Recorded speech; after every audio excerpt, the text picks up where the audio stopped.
Hello guys and good day. Nandito tayo guys para ituloy natin yung sinabi ko nung nakaraang video na ituturo ko sa inyo at dadalhin ko kayo kung saan yung 3 point na pwede nating ma-start yung main engine natin. So, samahan nyo ako guys, no? At i-discuss ko sa inyo kung paano ang gagawin para ma-start natin yung main engine sa 3 magkahihiwalay na location. So, let's say guys, no? Nag-ready na tayo ng makina. Okay? So, syempre, ang pagre-ready ng makina natin guys is nasa engine room mismo. So, before anything else, syempre, ang control nun guys is nasa engine control room. At syempre, i-activate natin yung turning gear muna, no? Naka-open yung indicator cock. I-try natin na ikutin yung flywheel, no?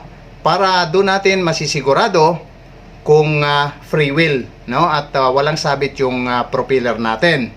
At the same time, it's one way also of checking guys kung may mga liquid, no? Na stuck up, no? Sa mga cylinder head natin or sa piston, no? So, habang iniikot natin yan guys, no, syempre ang movement ng piston ng makina natin is moving up and down. So nagkakaroon ng compression at dyan natin madidetect guys kung may mga liquid particles, no, na na-accumulate sa loob ng piston natin or sa loob ng cylinder, kasi hindi natin nakikita yan guys, no. At uncompressible kasi yan guys, no, at very harmful kapag nagkaroon ng liquid sa loob ng cylinder natin at pwedeng masira yung makina natin. So, yan guys yung initial natin na pag-check kung okay ba yung makina natin, walang resistance, free wheel, ika nga. Okay? So, let's say, naki-read out na natin yung pag-turning gear. So, syempre, tatanggalin na natin yan, ang turning gear. Okay? At i-open na natin yung compressed air, no, yung starting air, kung saan yun yung prime mover ng main engine natin, no. At syempre mag-initial tayo ng blow, no, blow through. Okay, so yun kasi yung initial natin guys, no, yun kasi yung prime mover natin, which is compressed air up to 30 bars yan guys, no. So malakas yan, kaya kayang-kaya niyang paikutin yung makina natin. At dyan din guys yung pag-check natin na talagang walang liquid, no, na nasa loob ng bawat cylinder. So pag nag-introduce tayo niyan guys ng starting air, so syempre maglabasan doon sa indicator cock, minomonitor natin yan guys, no, na talagang free of any liquid, fuel, lube oil, etc. Basta anything na liquid, no, doon natin na monitor, kasi anything na mayroong lalabas na mga liquid na ganon, so yun ang sign na magkakaroon ng abnormality or nagkaroon ng abnormality sa loob ng engine natin. So assuming na everything is okay na, so mag-proceed na tayo doon, no, sa control natin, which is itetesting natin yung main engine at engine control room. At ipapakita ko sa inyo guys yung control mismo, no, ng main engine. So, let's go guys. Nandito na nga tayo guys, no, sa number 1 main engine control point, which is located at engine control room. At ipapamiliarize ko muna sa inyo guys kung paano. So, ito guys, no, mayroon tayong main engine telegraph receiver. Dito natin ilalagay kung saang direksyon ang gusto natin, ahead or astern. At ito namang isa ay ang fuel nuts, no, na composed ng starting air ito, then fuel, no. So ito yung magi-start talaga ng main engine guys after natin ma-set doon sa receiver. At ito naman guys yung auxiliary blower natin, turbine blower natin ito guys, no, na nakakatulong sa magandang combustion. At ito guys, no, nakikita nyo yung control position natin nasa control room. Yan guys. At yung kabila naman doon is yung sa bridge. So, dito guys, no, pinapamiliarize ko sa main engine telegraph receiver, at dito nga natin ilalagay kung saan nating direksyon ang gusto, kung either ahead or astern. At ito yung pag nagbo-blow tayo guys, no, so i-move natin itong handle sa start position. Pag start position guys, starting air lang yan guys, no, so magredundo yung makina natin, iikot, magbo-blow through. Yan ang sinasabi kong blow through, then ibabalik natin dito uli. Then pag nag-testing na tayo guys ng main engine yan, so i-move lang natin itong handle guys, no, sa start position. Antayin natin umikot, no, hangin muna yan guys. Pag umiikot na yung makina natin, then i-abante natin dito, so mabibigyan na siya ng fuel. So the more na i-advance natin yan guys, more fuel. So ganun lang guys yung starting method.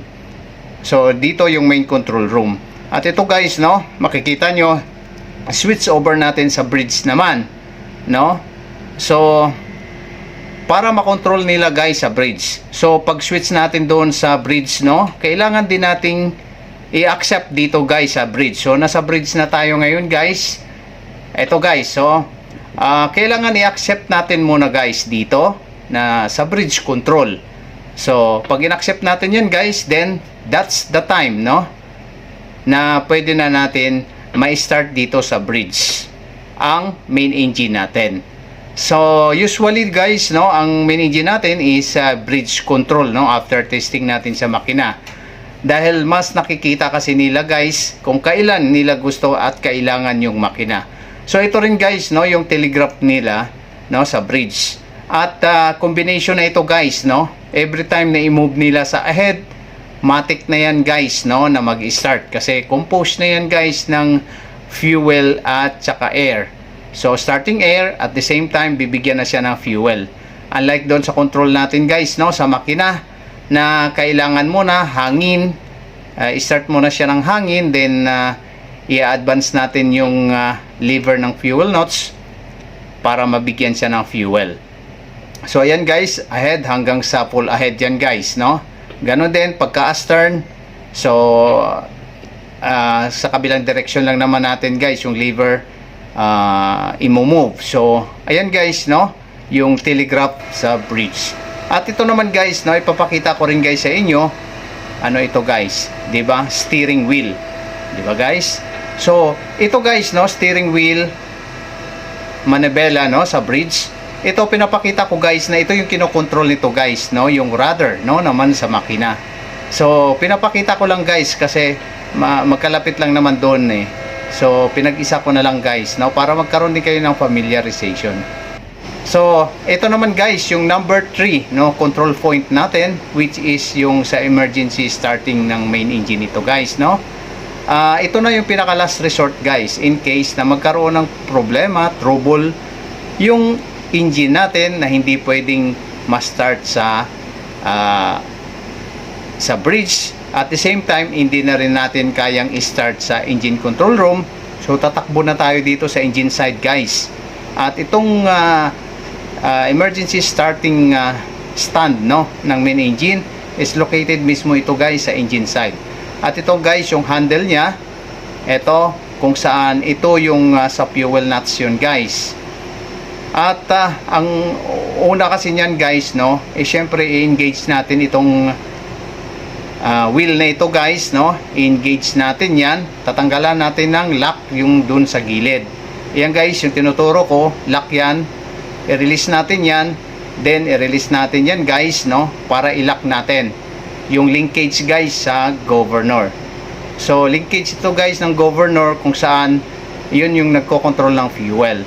Then pag na-engage na yun guys, syempre isi-set natin dito sa itong handle na ito guys, no. May direction yan guys kung emergency. So isi-set natin yan guys, i-swing lang natin yan guys, no, sa direction ng emergency.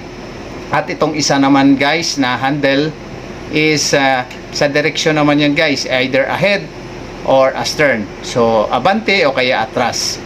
So yun guys yung sinasabi ko doon sa unahan na handle na yon, is for emergency yun at saka sa normal operation. So ito guys, no, sa emergency operation lang ito guys. At yan, so i-demonstrate natin guys kung paano siya ma-start dito. So syempre guys, from the command sa bridge, kung saan nila gusto, ahead ba. So pag binigyan tayo ng ahead, ito, i-release natin yung lock, no, ilalagay natin dito guys sa posisyon ng fuel, no, bigyan natin siya ng fuel dito sa unahan. Yan, ikutin lang yan guys para itong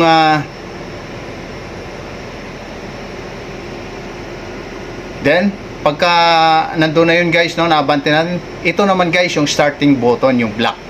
Yan guys, pag start natin yun guys, no, hangin yun guys, hangin, bublo ng hangin yun. At the same time dito, since bibigyan naman natin ng fuel, so ito guys, na hand wheel na yan guys, sa fuel control yan. At pagbalik natin yan guys, itong red, ipipress natin, yan naman yung pang stop natin guys sa main engine. So ito yung pangatlong point ng starting sa main engine natin guys.